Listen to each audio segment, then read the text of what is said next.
Lisa, welcome back to my channel. If you're new here, my name is Belinda Strana. Thank you so much for all the love and support. Don't forget to please subscribe to this channel, turn on notifications so that anytime I upload a video, you will be the first person to be notified. And to my returning subscribers, thank you so much for all the love and support. To those people that share my videos, leave commentaries, you guys are the real MVP. Thank you so much for all the love and support. So lovely, so I came across this video on my For You page on TikTok, and I first to share with you guys where, current people, that's Asian people, are asked to defend being racist towards, black people because of some controversies that actually happened, recently. Guys, I'm just gonna roll the clip as well as some of the stitches I was able to, put together. Please leave me your own thoughts in the comment section of what you think of this video, and do not forget that we do not support any form of bullying. We're just here for educational purposes. All right, lovelies. Thank you, Miss Esther, for asking this question. Yes, there is racism here in South Korea. There's even the stratification amongst foreigners according to your skin color. And the racism here in South Korea is especially harsh towards brown people and black people.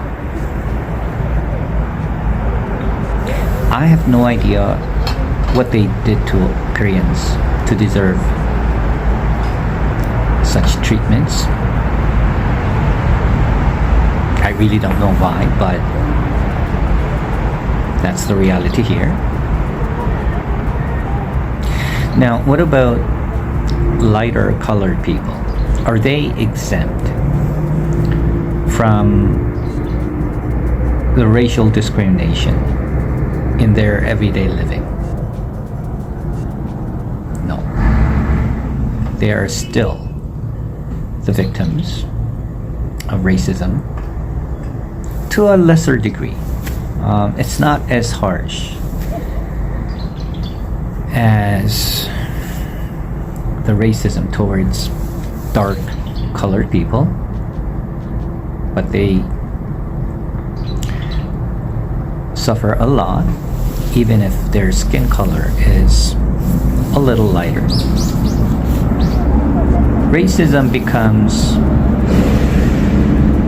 very obvious and becomes on the surface when you try to fit in, when you try to find your niche here, when you try to get settled, when you try to mingle with the locals here.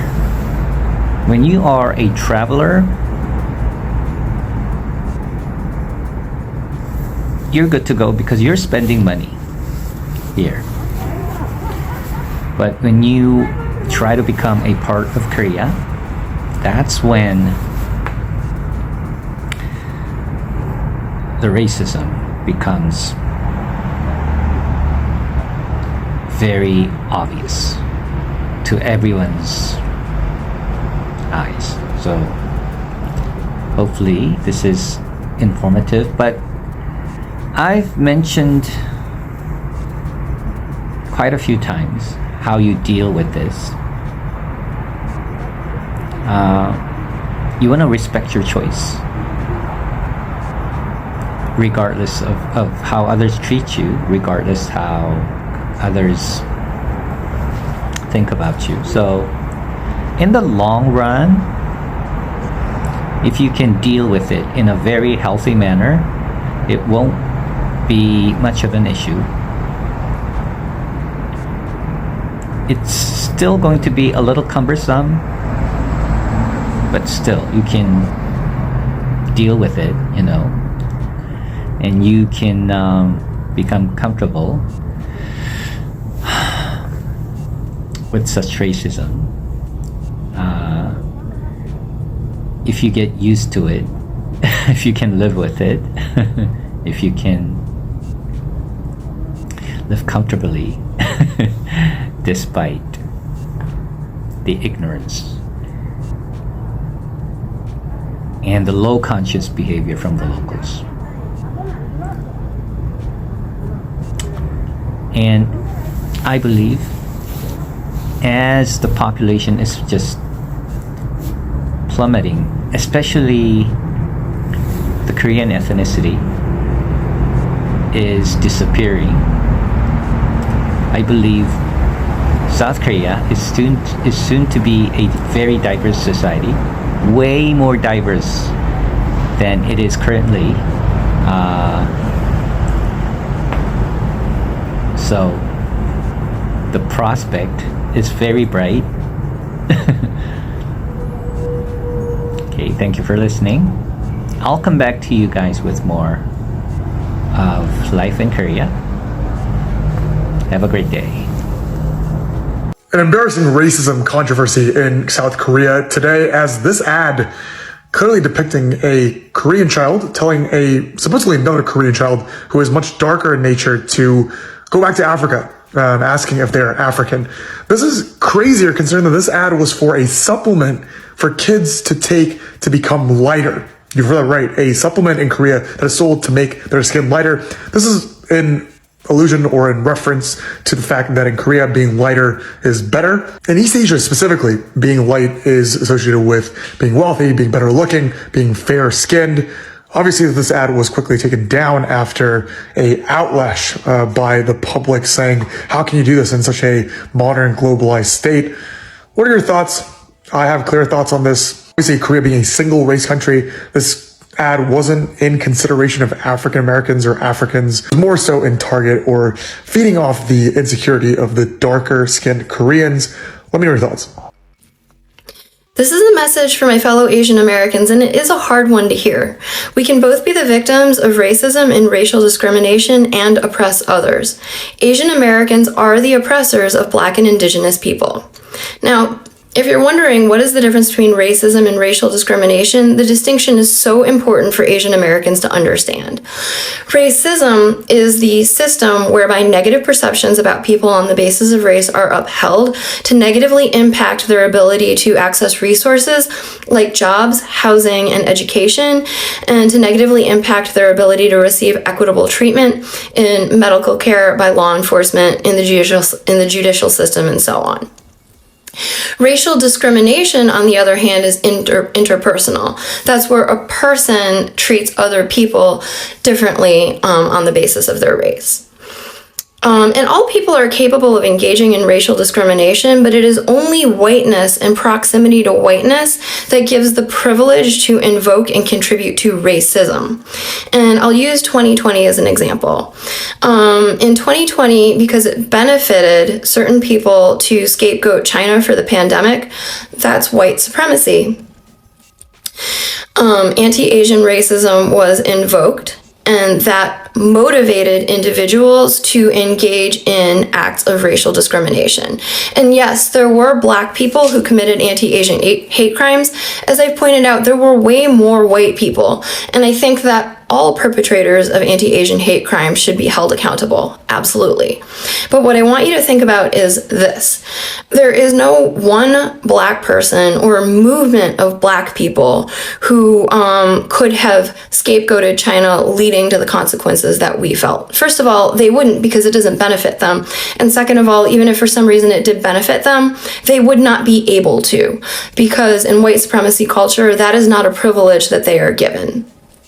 But when Asian Americans hyper-focus on the instances of anti-Asian hate crimes that were committed by Black people, we are weaponizing a few instances of racial discrimination to contribute to the racism against Black people, because that is privilege that we have due to our proximity to whiteness.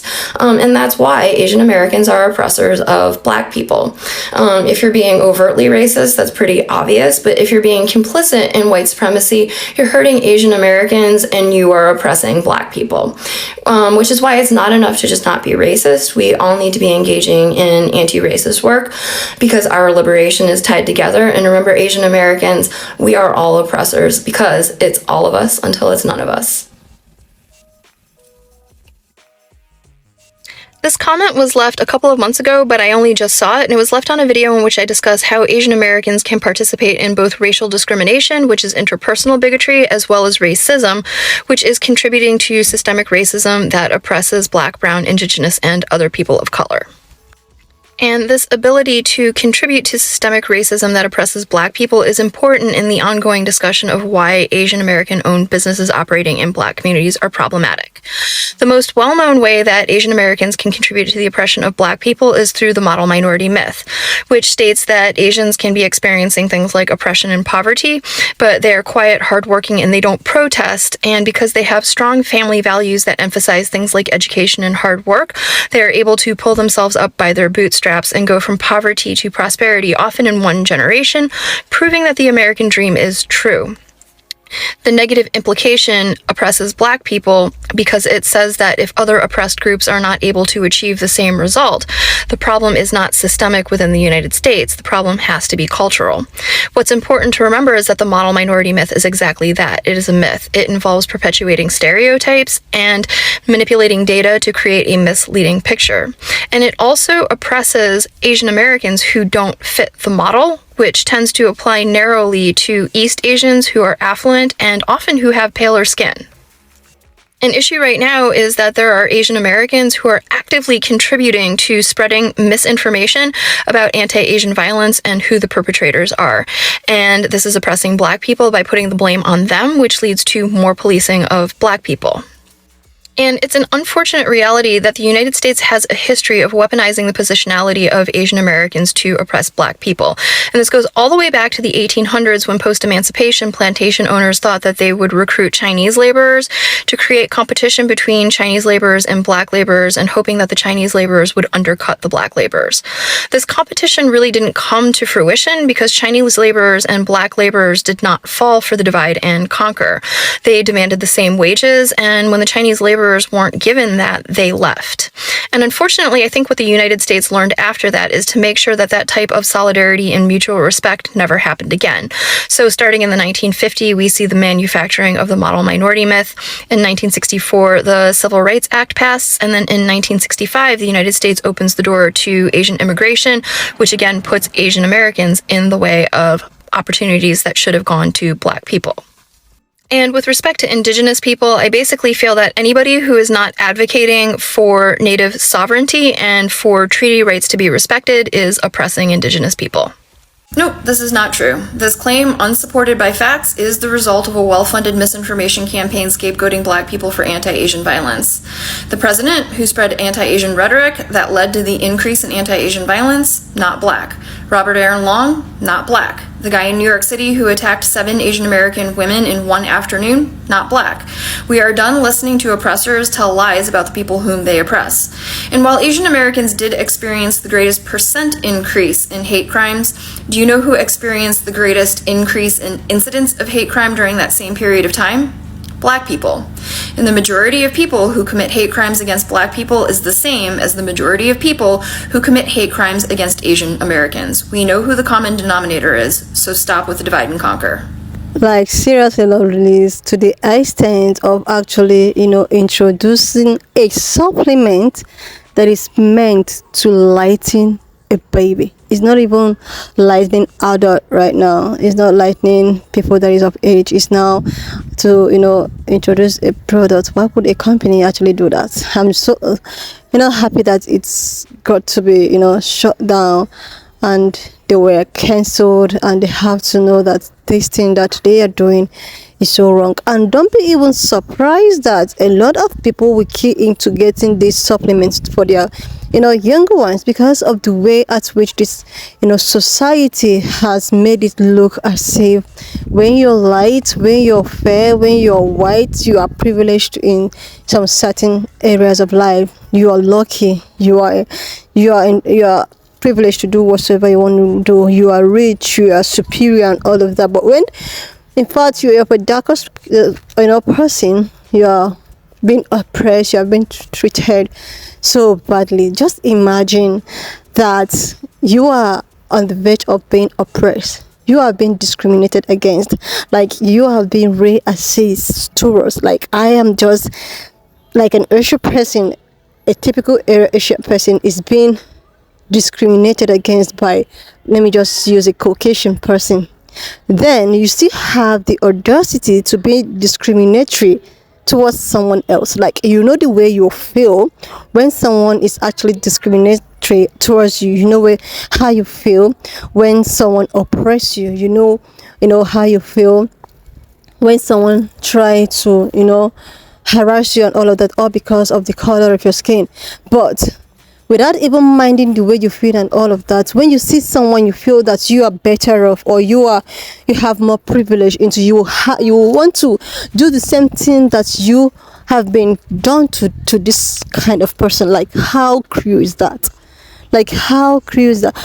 I cannot even imagine that Asian people can be racist, like, because they still face some type of discrimination in the society of today by the Caucasians, and the fact that they still want to treat people of my own type of skin in a discriminatory way, just the way they've been treated by these higher people, is just so funny to me.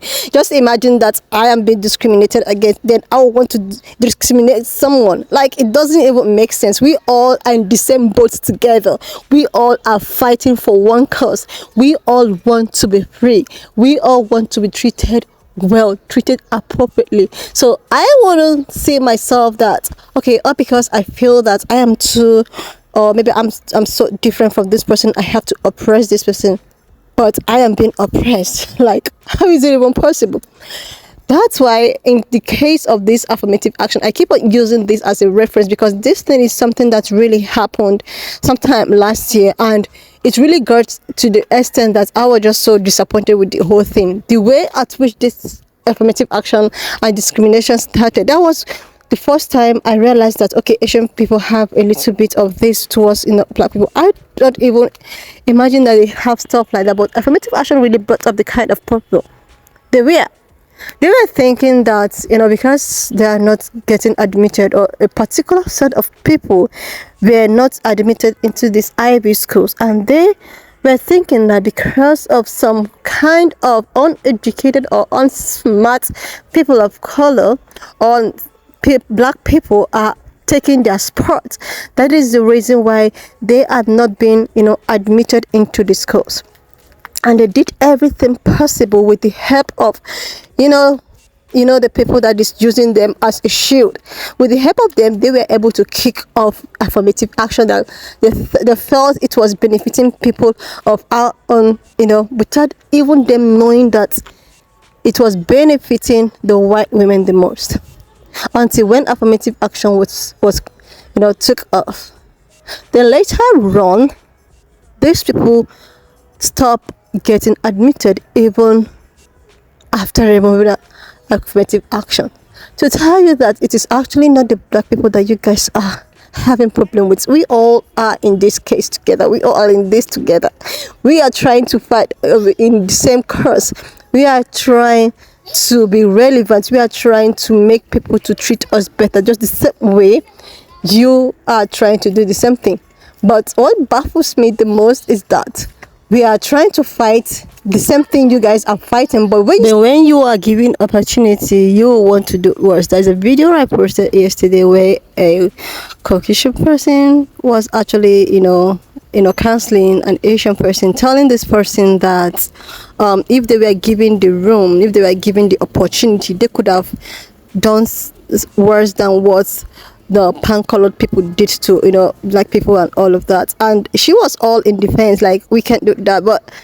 But with the rate at which there's racists and trying to, it actually makes me to think otherwise, like maybe when they were, what if they were given opportunity? But another thing is that this sometimes is not even their fault, because this has to do with the way the television or the news or the media has projected people of my own type to actually look like. They see us as people, like as a threat, as someone that is that is bad, like bad news and all of that. It's just the way they have been projected.